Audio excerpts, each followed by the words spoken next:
Cuando la noción de riqueza afroamericana surge en la mente contemporánea, es probable que figuras icónicas como Oprah Winfrey, Jay-Z o LeBron James sean las primeras en aparecer.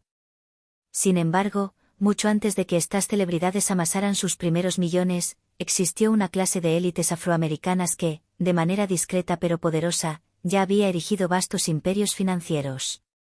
En una era marcada por una opresión brutal y sistémica, estas figuras lograron forjar una riqueza generacional que trascendió las barreras de su tiempo, utilizando estratégicamente los bienes raíces, las finanzas y la industria como pilares.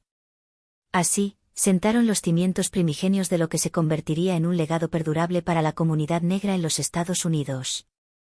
Estas narrativas no son meros relatos de superación, de la pobreza a la riqueza, sino historias de dinastías que se forjaron y se mantuvieron en medio de la adversidad más ardiente. Prepárese para desenterrar la historia largamente no contada de la élite negra original de Estados Unidos. Nuestro viaje cronológico nos transporta a un pasado mucho más lejano, no a la opulencia de la Gilded Age, sino al momento mismo en que Estados Unidos apenas comenzaba a perfilar su identidad, con la aparición de un hombre nacido libre en Filadelfia en el año 1766. Su nombre era James Forten. Este individuo estaba destinado a convertirse en un titán de la industria y el venerado patriarca de una de las primeras y más influyentes familias afroamericanas de la nación. Su legado no se define exclusivamente por la acumulación de fortuna, es una saga entrelazada con un profundo patriotismo, una brillante capacidad de innovación y un compromiso inquebrantable con la causa abolicionista, una misión que su familia adoptaría y defendería fervientemente durante generaciones. Forten creció inmerso en la vorágine de la Revolución Americana, un periodo que forjó su carácter. Con apenas 14 años, imbuido de fervor patriótico, se unió activamente a la lucha por la independencia de su joven nación, sirviendo valientemente a bordo del buque de guerra Royal Louis. Durante su servicio, fue capturado por las fuerzas británicas y, lamentablemente, confinado en uno de los infames y brutales barcos prisión, verdaderas cámaras de tortura flotantes. A pesar de su tierna edad, su fortaleza de carácter se manifestó inquebrantable. Frente a la oferta de una vida de comodidad y seguridad en Inglaterra, una tentación para cualquier prisionero, Forten la rechazó con firmeza, eligiendo en cambio permanecer como prisionero de guerra, demostrando una lealtad incondicional a los recién constituidos Estados Unidos. Una vez liberado de su cautiverio, Forten regresó a su natal Filadelfia, una ciudad vibrante y en crecimiento. Allí, consiguió un aprendizaje en el único ámbito que conocía y dominaba, la construcción naval. Específicamente, encontró su lugar en el taller de velas de Robert Bridges, un establecimiento crucial donde se fabricaban las inmensas lonas que propulsaban el pujante comercio global, el motor económico de la época. Fue en este entorno donde el ingenio innato de Forten comenzó a manifestarse con singular brillantez. Lejos de conformarse con los métodos antiguos y probados, Forten concibió y desarrolló un nuevo tipo de vela, una innovación radical que confería a los barcos una mayor velocidad y, crucialmente, un control superior sobre su navegación. Este avance tecnológico en la ingeniería marítima fue la clave que le abrió las puertas a una fortuna considerable. En 1798, cuando su mentor y jefe, Robert Bridges, decidió retirarse, Forten, con la visión y la audacia de un verdadero empresario, adquirió la totalidad del negocio. Bajo su dirección, el taller se transformó rápidamente en uno de los más exitosos y rentables de Filadelfia. En una época donde la segregación racial era una práctica institucionalizada y la norma legal, el taller de Forten se distinguía notablemente, operaba con una fuerza laboral integrada, compuesta por artesanos tanto afroamericanos como blancos, todos colaborando en un entorno de aparente igualdad, una rareza para la época. A principios del siglo XIX, James Forten no era simplemente un empresario afroamericano próspero, se había consolidado como uno de los hombres más ricos de Filadelfia, con una fortuna personal estimada en alrededor de $100.000 de la época, una suma asombrosa que, en valor actual, equivaldría a muchos millones. Sin embargo, el verdadero y trascendente legado de Forten no se mide únicamente en el volumen de su fortuna. Su impacto más profundo radica en la forma en que utilizó esa riqueza, transformándola en un arma poderosa y estratégica en la incansable lucha por la libertad. Forten invirtió una parte considerable de su fortuna personal en el floreciente movimiento abolicionista, proporcionando apoyo financiero vital para la publicación de periódicos y el respaldo a diversos grupos antiesclavistas.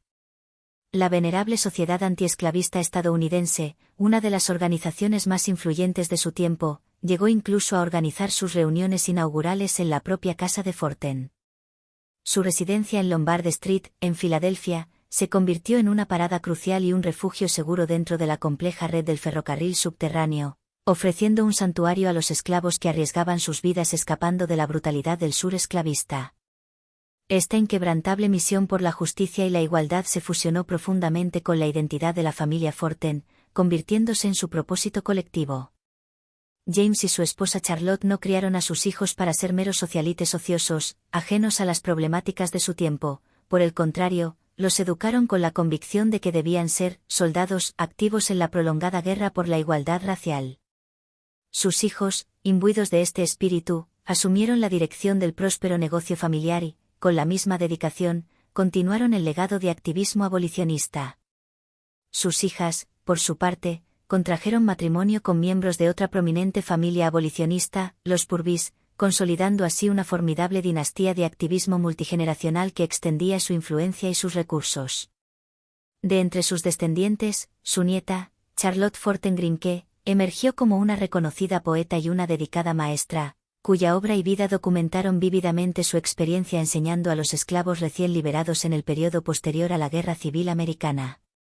Cuando James Forten falleció en 1842, su funeral fue uno de los más concurridos y multitudinarios que Filadelfia había presenciado, un testimonio de su impacto y el respeto que generaba.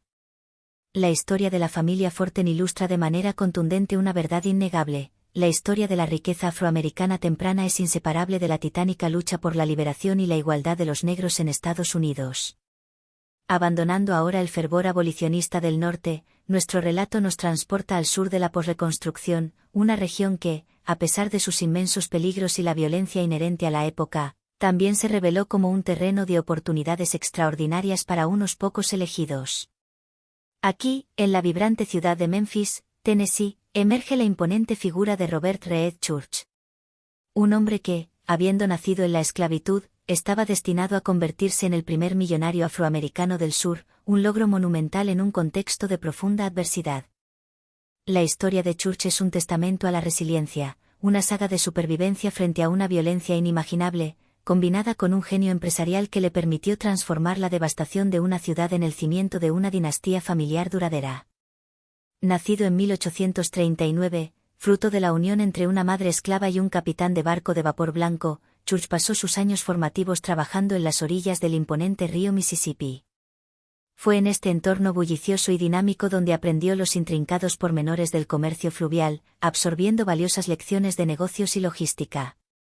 Después de obtener su libertad durante el fragor de la Guerra Civil, se estableció en Memphis en 1865, un punto de partida para construir una vida de éxito sin precedentes. Sus primeros emprendimientos comerciales fueron modestos, un salón y un restaurante. Sin embargo, su creciente éxito lo convirtió en un blanco de la hostilidad racial. Durante el horrendo motín de Memphis de 1866, un episodio infame de violencia racial, una turba blanca enardecida atacó brutalmente su salón. Le dispararon, le robaron su dinero y lo abandonaron, dándolo por muerto. Pero Robert Church, con una voluntad férrea, no sucumbió. En un acto de desafío increíblemente audaz, se negó categóricamente a abandonar Memphis.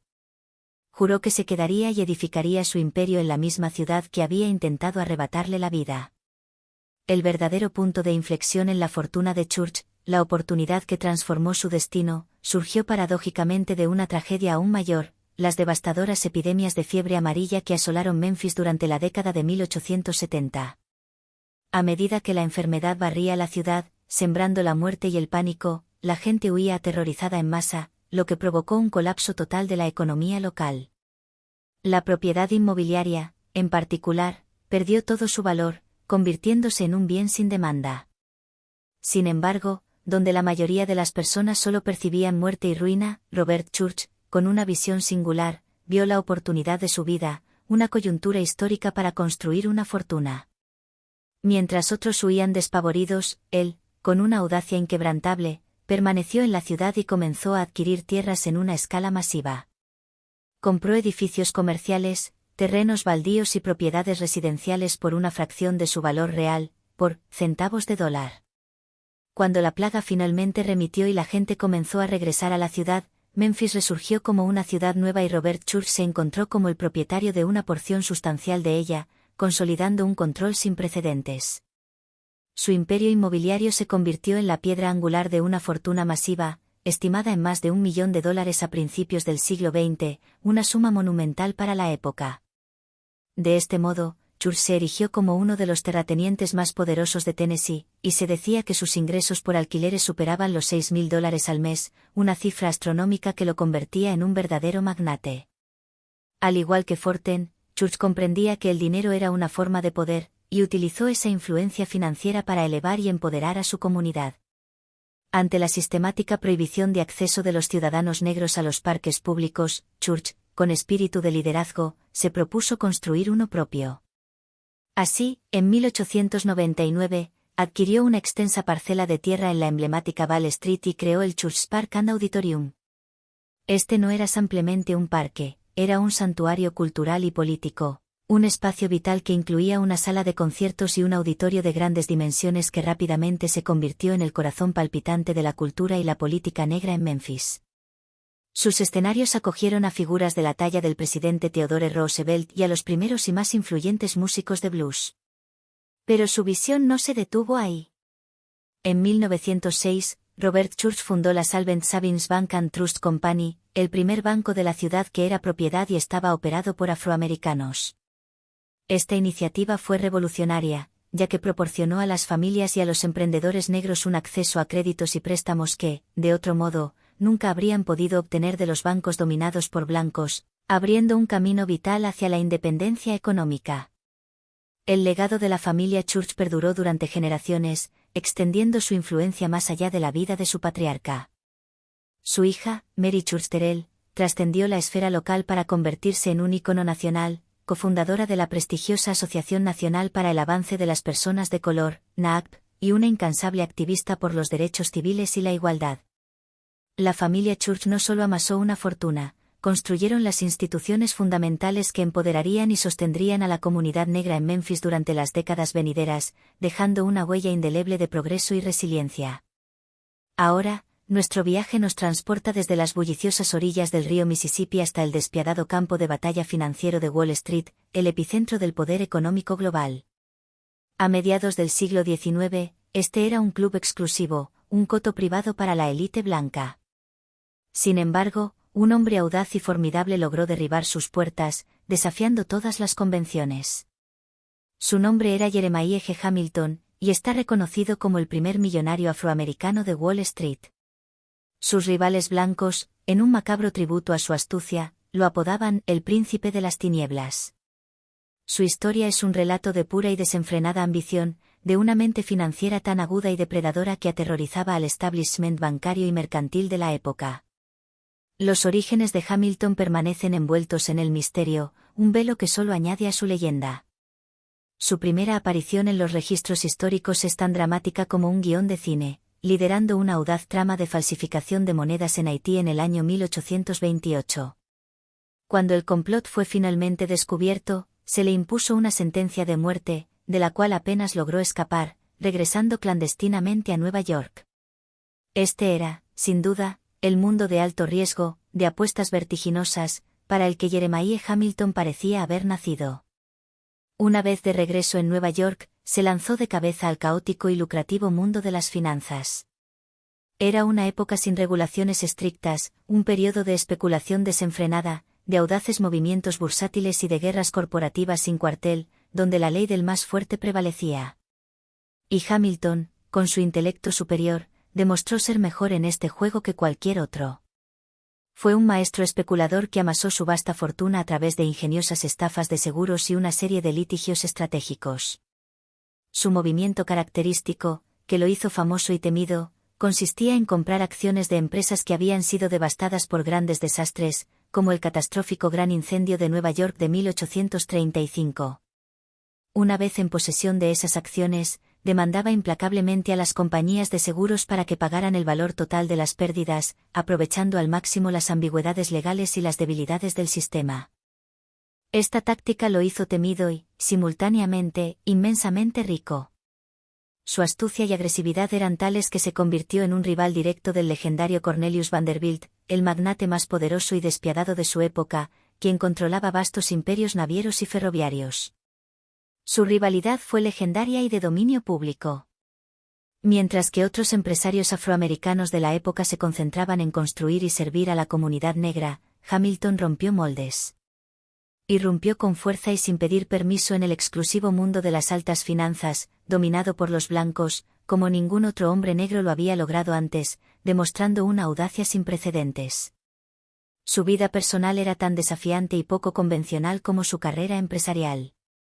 Desafiando las estrictas normas raciales y sociales de la época, se casó con una mujer blanca, adquirió una impresionante mansión en Nueva Jersey y, paradójicamente, era propietario de acciones en compañías ferroviarias que, irónicamente, le prohibían legalmente viajar en sus propios vagones de pasajeros debido a su raza. La prensa de la época lo vilipendió y lo apodó con epítetos racistas como «el tiburón negro» y «el príncipe de las tinieblas», nombres que, aunque destilaban prejuicio, también contenían un respeto a regañadientes por su innegable talento financiero y su audacia. Cuando Jeremiah Hamilton falleció en 1875, dejó tras de sí una fortuna valorada en $2 millones de la época. En términos de valor actual, esa suma equivaldría a una fortuna masiva, probablemente superando los $50 millones, consolidándolo como uno de los hombres más ricos de su tiempo. En el momento de su muerte, era, sin lugar a dudas, el hombre negro más acaudalado de los Estados Unidos. Su historia se distingue marcadamente de los legados centrados en la construcción comunitaria, como los de las familias Forten y Church. El legado de Hamilton fue un testimonio de pura conquista financiera. Demostró con su vida que un hombre negro, armado únicamente con su intelecto superior, su arrojo implacable y su ingenio empresarial, podía no solo sobrevivir, sino dominar el ámbito más depredador y elitista de los negocios estadounidenses, forzando a Wall Street a doblegarse, al menos en parte, a su voluntad.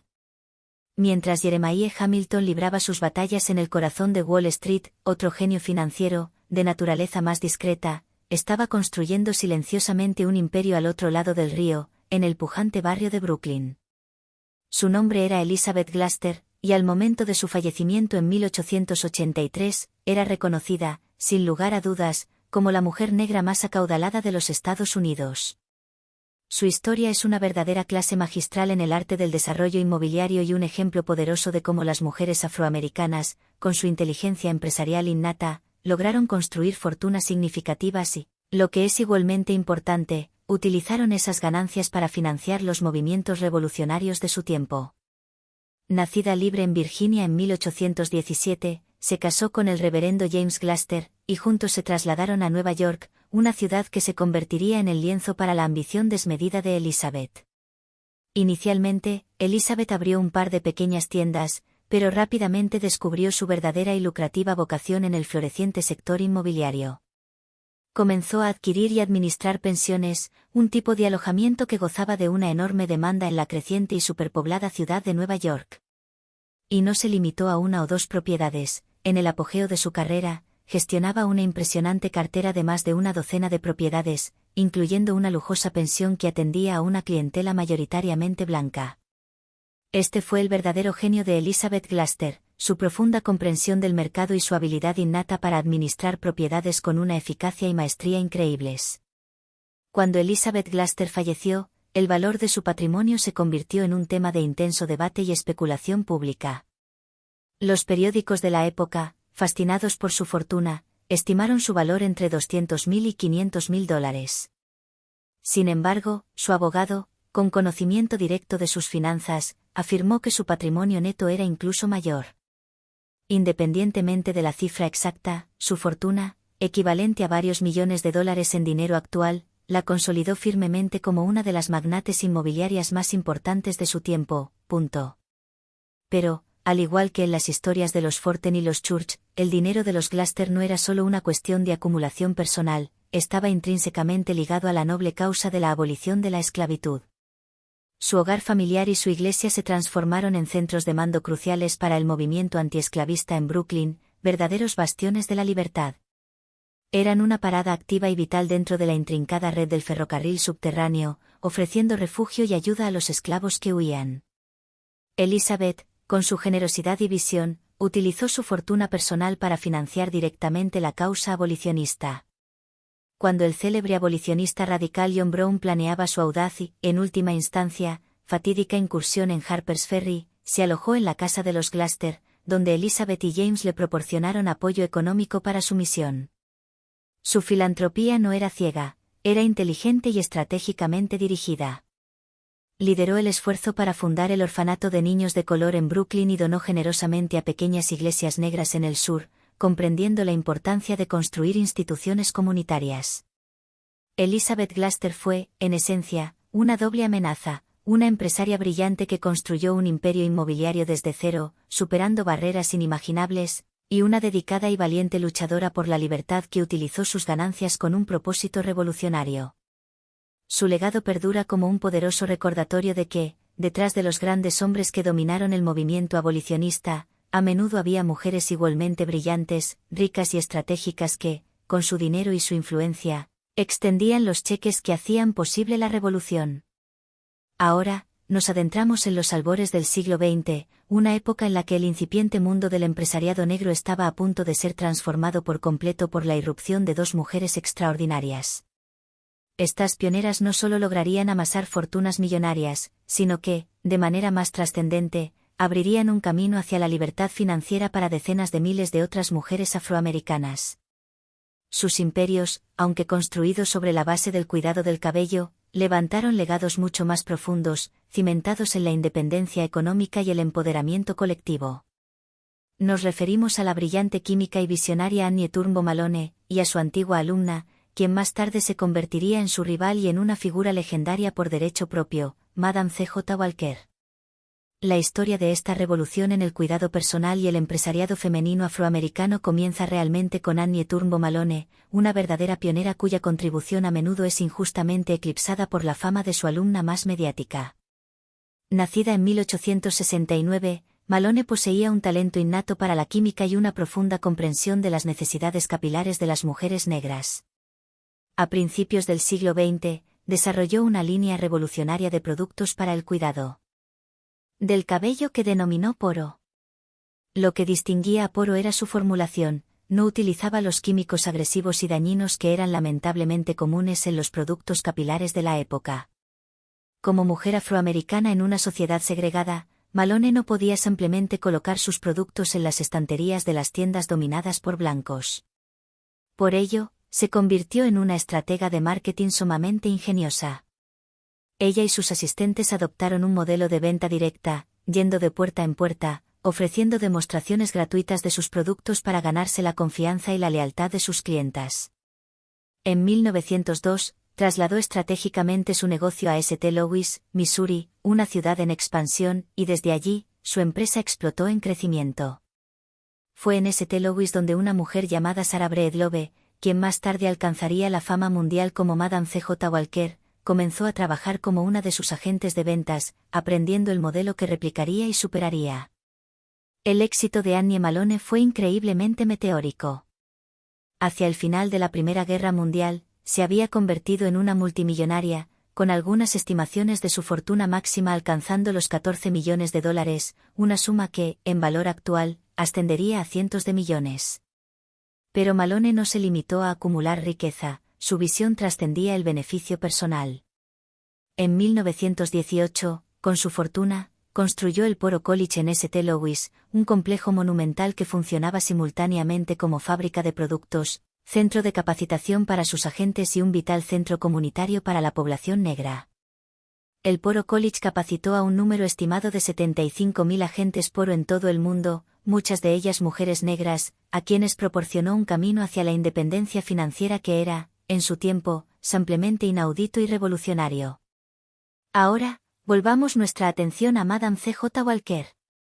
Nacida Sarah Breedlove en 1867, su historia de vida antes de su ascenso a la fama estuvo marcada por la adversidad. Trabajó como agente de ventas para Poro de Malone antes de tomar la audaz decisión de mudarse a Denver en 1906 para fundar su propia compañía de cuidado del cabello. Si bien la rivalidad entre estas dos mujeres es ampliamente conocida en la historia del empresariado afroamericano, lo que distinguió a Walker fue su capacidad para tomar el innovador modelo de venta directa que había aprendido de Malone y escalarlo a un nivel nunca antes visto. Recorrió incansablemente el país y el Caribe, promocionando con fervor su sistema Walker para el cuidado del cabello y capacitando a un verdadero ejército de agentes Walker.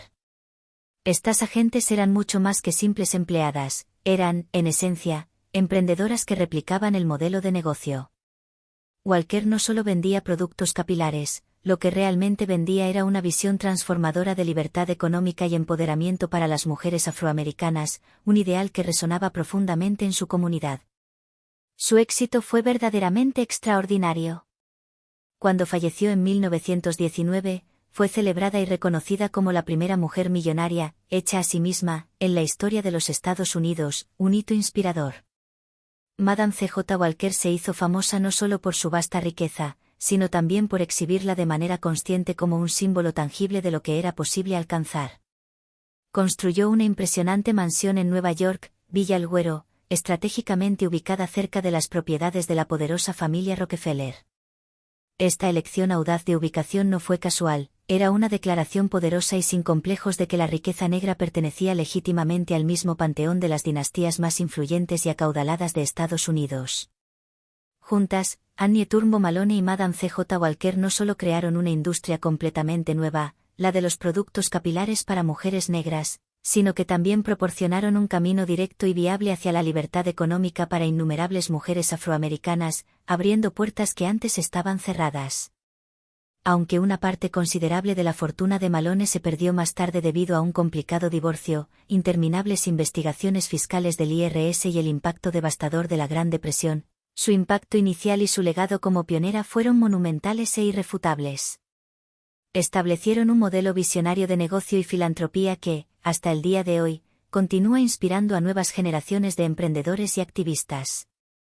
Nuestra historia nos lleva ahora a la lejana costa oeste, a una época anterior a la legendaria fiebre del oro, incluso antes de que California fuera reconocida como un estado.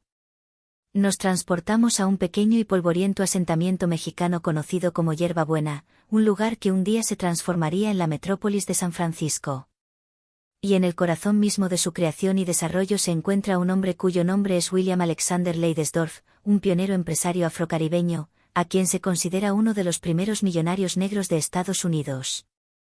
Nacido en 1810 en las Indias Occidentales danesas, Leidesdorff era de ascendencia mixta, reflejo de la compleja demografía de la región.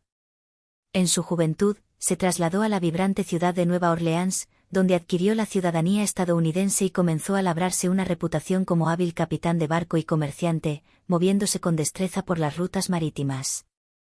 Sin embargo, en 1841, zarpó con un destino visionario hacia California, llegando al entonces apacible y poco desarrollado pueblo de Yerba Buena. En aquel tiempo, Yerba Buena era un mero asentamiento incipiente, pero Leidesdorff, con su aguda perspicacia empresarial, vislumbró su inmenso potencial. Lejos de simplemente establecerse, se propuso activamente construir los cimientos de lo que se convertiría en una gran ciudad. Estableció el primer hotel del pueblo, un hito para la incipiente comunidad. Construyó el primer almacén de carga comercial en el muelle, vital para el comercio marítimo. Y, con espíritu pionero, lanzó el primer barco de vapor que navegó por las aguas de la bahía de San Francisco, revolucionando el transporte y el comercio local. Con cada una de estas iniciativas, Leidesdorff estaba, de hecho, sentando las bases esenciales para el surgimiento de una futura metrópolis, casi en solitario.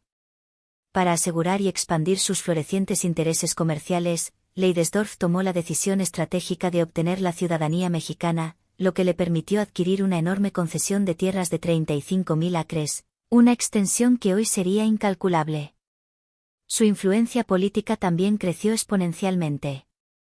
Cuando Estados Unidos finalmente tomó control de California, fue reconocido y nombrado diplomático estadounidense, y sirvió con distinción en el primer ayuntamiento de la ciudad. Fue, verdaderamente, un padre fundador de San Francisco. Sin embargo, la vida de Leidesdorff fue trágicamente corta y su carrera, cortada en su punto álgido. Falleció repentinamente en mayo de 1848, con apenas 38 años. Y es aquí donde la historia toma un giro increíblemente irónico y dramático. Apenas unos meses antes de su inesperado deceso, un evento monumental ocurrió en la tierra adyacente a su vasta propiedad. Se descubrió oro en Sutter's Mill, el detonante de la legendaria fiebre del oro de California. Leidesdorf murió sin llegar a saber que sus 35.000 acres de tierra se encontraban adyacentes a algunos de los depósitos de oro más ricos y codiciados del mundo. Cuando su inmensa propiedad fue finalmente liquidada en 1856, se valoró en la asombrosa cifra de $1,45 millones. Esta fortuna, que equivaldría a más de $40 millones en dinero actual, cimenta su estatus indiscutible como uno de los primeros millonarios negros en la historia de Estados Unidos. Sin embargo, debido a que falleció sin haber redactado un testamento, su vasta fortuna se vio envuelta en complejas y prolongadas batallas legales durante años, mermando parte de su valor. Hoy, la calle Leidesdorf, ubicada en el corazón del distrito financiero de San Francisco, lleva su nombre, un pequeño pero significativo tributo a la figura del padre fundador afrocaribeño de California. Quizás ninguna historia de riqueza afroamericana temprana sea tan inspiradora, o tan desgarradora, como la que se forjó en Tulsa, Oklahoma. A principios del siglo XX, el vibrante distrito de Greenwood en Tulsa representaba un brillante ejemplo de prosperidad negra, una potencia económica autosuficiente que llegó a ser conocida en todo el país como Black Wall Street.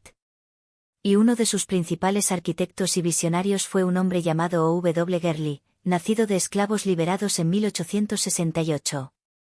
Gurley era un hombre autodidacta, dotado de una visión empresarial extraordinaria y un compromiso inquebrantable con su comunidad. En 1905, Gurley se trasladó a la floreciente ciudad petrolera de Tulsa, una urbe en pleno auge. Allí, con una inversión audaz, adquirió 40 acres de tierra estratégicamente ubicados en el lado norte de las vías segregadas de la ciudad. Su objetivo era ambicioso y revolucionario: construir una ciudad dentro de la ciudad, un enclave próspero, para personas negras, por personas negras. Comenzó modestamente con una tienda de comestibles. Luego, con una visión de desarrollo comunitario, empezó a vender parcelas de su tierra exclusivamente a otras familias afroamericanas, fomentando la propiedad y el autoabastecimiento. Este fue el génesis del distrito de Greenwood.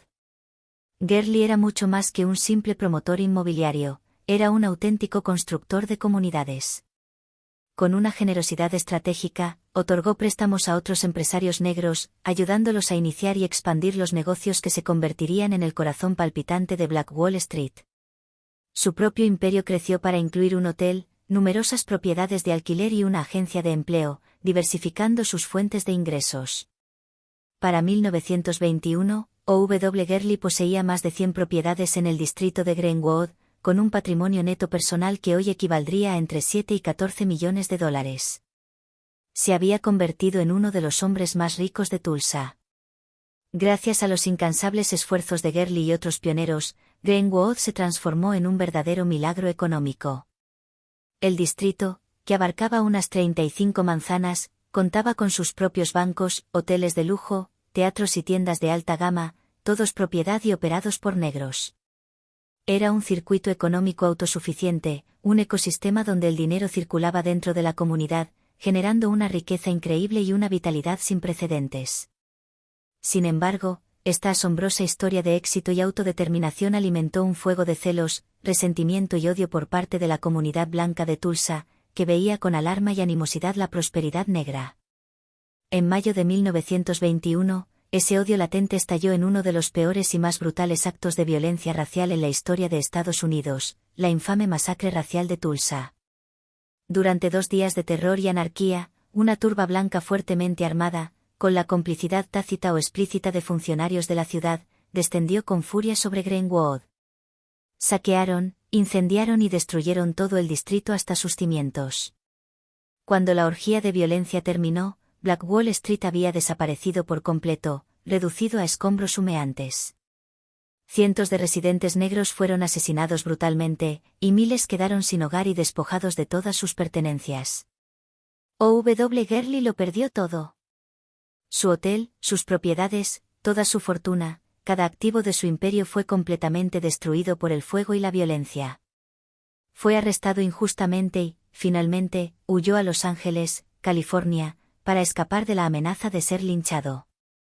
Murió en California en 1935, su inmensa fortuna, que había construido con tanto esfuerzo, completamente aniquilada.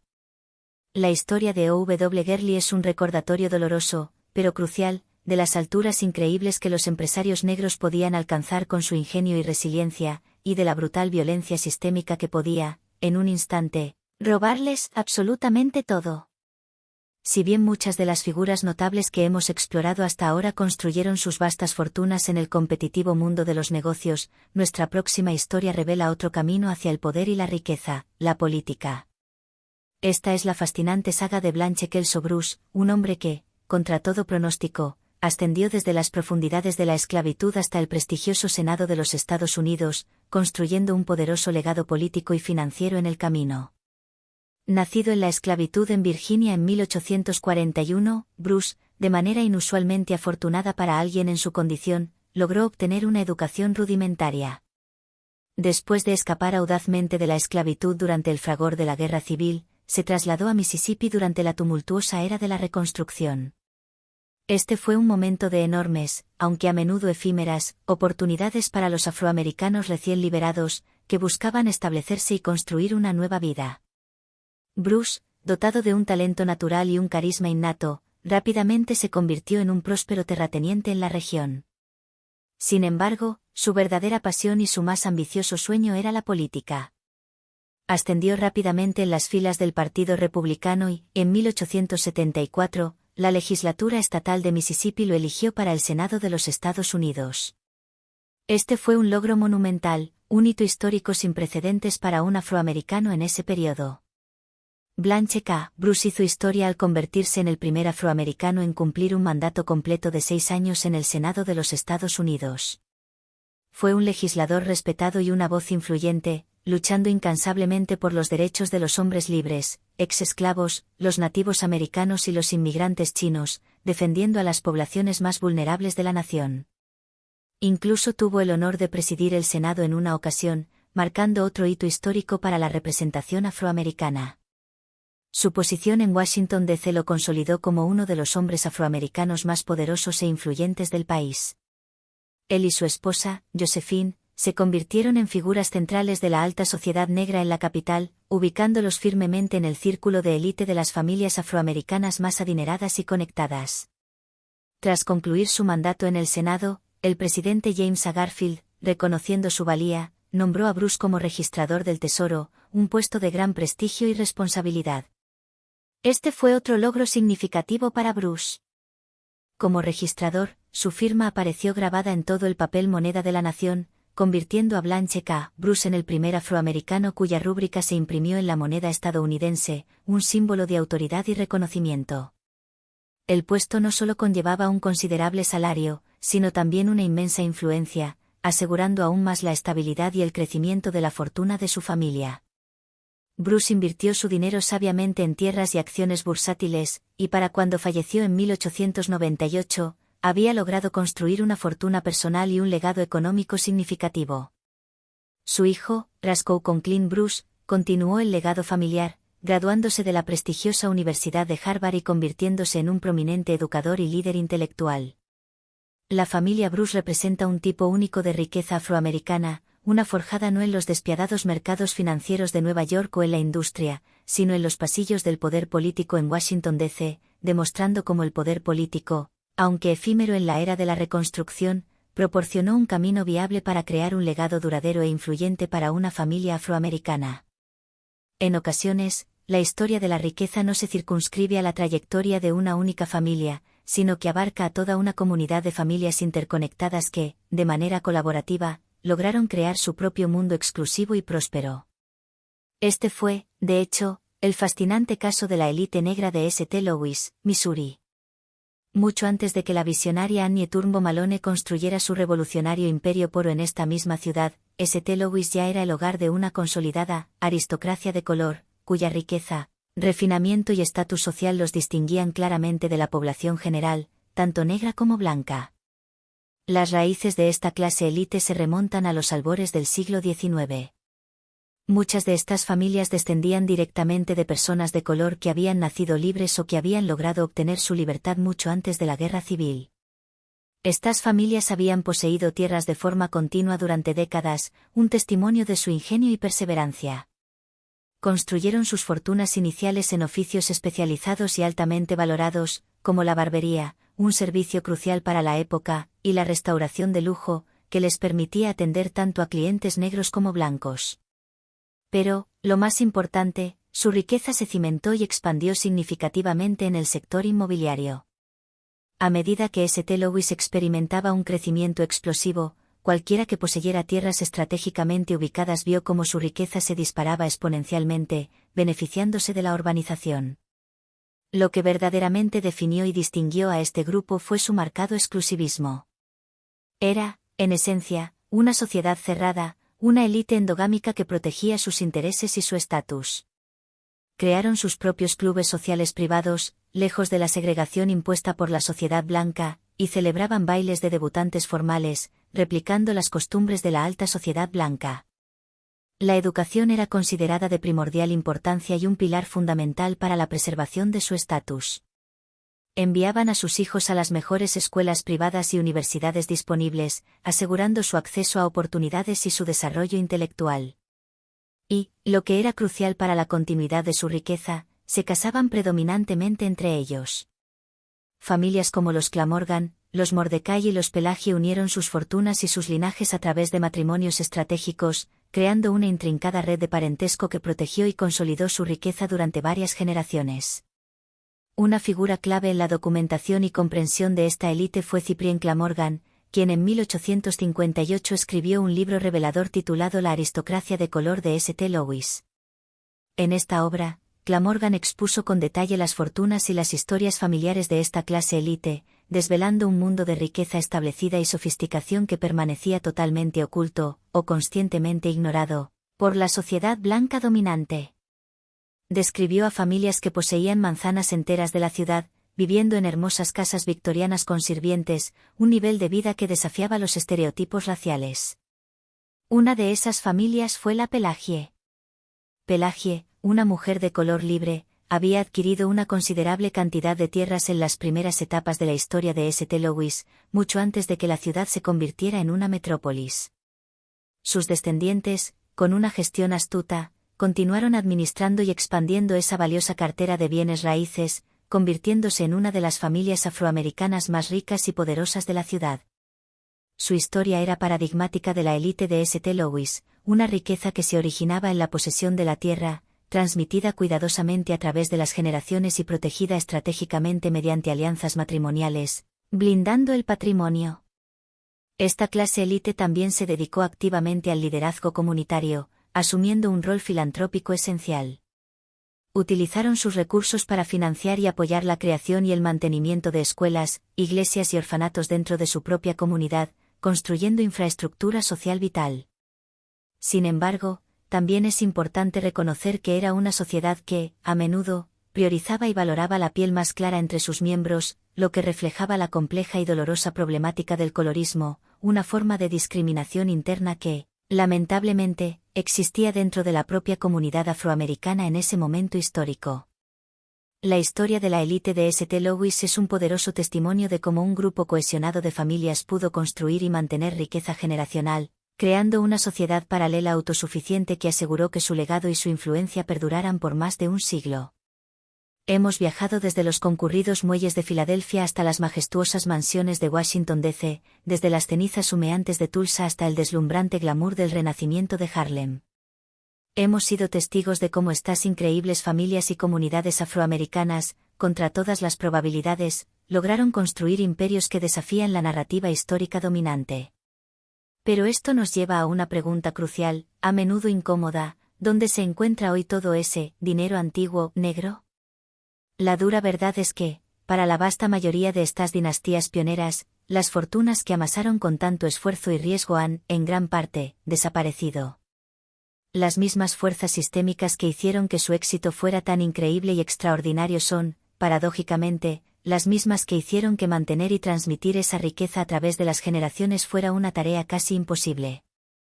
A diferencia de las dinastías blancas de dinero antiguo, como los Rockefeller, los Vanderbilt o los Carnegie, que se beneficiaron de un apoyo sistémico masivo, las familias afroamericanas con fortunas tempranas no contaron con un sistema que las protegiera o las impulsara. Por el contrario, se enfrentaron a un ataque generacional constante, un asalto multifacético que incluía la violencia racial desenfrenada, la implementación de leyes discriminatorias institucionalizadas y batallas legales dirigidas explícitamente a despojarlas de sus propiedades y recursos. La historia de Annie Turnbull Malone es un ejemplo contundente. Construyó un imperio masivo, pero un divorcio desagradable, interminables y costosas investigaciones del Servicio de Impuestos Internos, IRS, diseñadas para acosarla, y el cataclismo de la Gran Depresión, acabaron por disipar y erosionar su fortuna. La riqueza de O.W. Gurley no solo se perdió, fue, literalmente, quemada hasta sus cimientos en un solo y devastador acto de terrorismo racial, aniquilando años de trabajo y visión. La enorme propiedad de William Leidesdorff, por su parte, fue en su mayoría absorbida y gestionada por terceros tras su muerte sin testamento, y su familia solo logró obtener una fracción de su verdadero valor durante la explosión de la fiebre del oro. Incluso para aquellas familias que lograron evitar el desastre total y la aniquilación completa de su patrimonio, la simple tarea de mantenerse a flote y preservar su riqueza fue una lucha incesante y agotadora. Las fortunas, inevitablemente, se diluían a medida que se transmitían a un número creciente de herederos, fragmentándose con cada generación. Y la simple presión económica y social de operar en un país intrínsecamente hostil y profundamente segregado cobró su inevitable y pesado precio, agotando recursos y oportunidades. Pero su legado, a pesar de las pérdidas financieras, no se limita al dinero. Su verdadera y perdurable herencia son las instituciones que construyeron y el progreso social que financiaron y por el que lucharon. El capital de la familia Forten impulsó directamente el nacimiento y crecimiento del movimiento abolicionista, sentando las bases de la libertad. El banco de la familia Church empoderó económicamente a la comunidad negra de Memphis durante décadas, proporcionando independencia financiera vital. La fortuna de Madame C.J. Walker contribuyó significativamente a financiar la NAACP, la principal organización de derechos civiles, y el efervescente renacimiento de Harlem, catalizando un movimiento cultural y artístico sin precedentes. Si bien las fortunas dinásticas directas de estas familias, a la escala y la continuidad que se observaron en sus pares blancos, son increíblemente raras debido a la opresión sistémica, el espíritu indomable y la visión empresarial de estos pioneros están vivos y coleando en la actualidad. Lo vemos reflejado en las familias de los titanes de los negocios afroamericanos modernos, quienes están construyendo nuevas y masivas fortunas. Figuras prominentes como Robert F. Smith, David Stewart y otros están levantando sus propios imperios sobre la base y el coraje sentados por estos primeros pioneros. Las historias de la élite negra original de Estados Unidos no son solo un apéndice, son una parte crítica y, lamentablemente, a menudo olvidada de nuestra historia nacional. Son relatos poderosos de ingenio empresarial, de resiliencia inquebrantable y de una determinación férrea para prosperar contra viento y marea. Desafían radicalmente nuestra comprensión convencional de la riqueza estadounidense y nos obligan a reconocer y a examinar las poderosas y a menudo invisibles corrientes del capitalismo negro que siempre han estado presentes, operando y forjando legados, a menudo justo debajo de la superficie de la narrativa histórica dominante. Estos hombres y mujeres extraordinarios construyeron fortunas con sus propias manos, en un entorno hostil. Financiaron revoluciones sociales y culturales, y crearon legados que están indeleblemente tejidos en la esencia misma de la América negra. El mundo del dinero antiguo negro de Estados Unidos es un universo vasto y fascinante de imperios olvidados e historias ocultas que merecen ser contadas. Los nombres de Forten, Church, Hamilton, Glaster, Malone y Walker no solo son figuras notables de la historia afroamericana, pertenecen, por derecho propio, al panteón de los grandes empresarios estadounidenses. Sus logros son una parte integral del tejido económico de la nación. Sus historias no son solo historia negra, son, fundamentalmente, historia estadounidense. Demuestran con una claridad meridiana que el sueño americano, el anhelo de construir algo que perdure a través de las generaciones, de crear un legado significativo y trascendente, siempre ha sido una fuerza poderosa y motivadora dentro de la comunidad negra, incluso en las horas más oscuras y desafiantes de la nación. Lo que hemos descubierto hoy, en esta exploración, es solo la punta del iceberg de una historia mucho más amplia y profunda. Hay innumerables historias adicionales de innovadores, de financieros astutos y de pioneros negros que, lamentablemente, han quedado excluidos de los libros de historia convencionales. Si desea continuar este viaje de descubrimiento y ayudarnos a sacar a la luz estas historias esenciales y transformadoras, asegúrese de estar suscrito a este canal y de haber activado todas las notificaciones para no perderse futuras entregas. Le invitamos a compartir este vídeo con alguien que necesite escuchar estas inspiradoras historias de resiliencia y éxito. Y en la sección de comentarios a continuación, háganos saber cuál de estas familias, o cuál de estas narrativas, le fascinó más y por qué. Gracias por su valioso tiempo y nos vemos en el próximo episodio.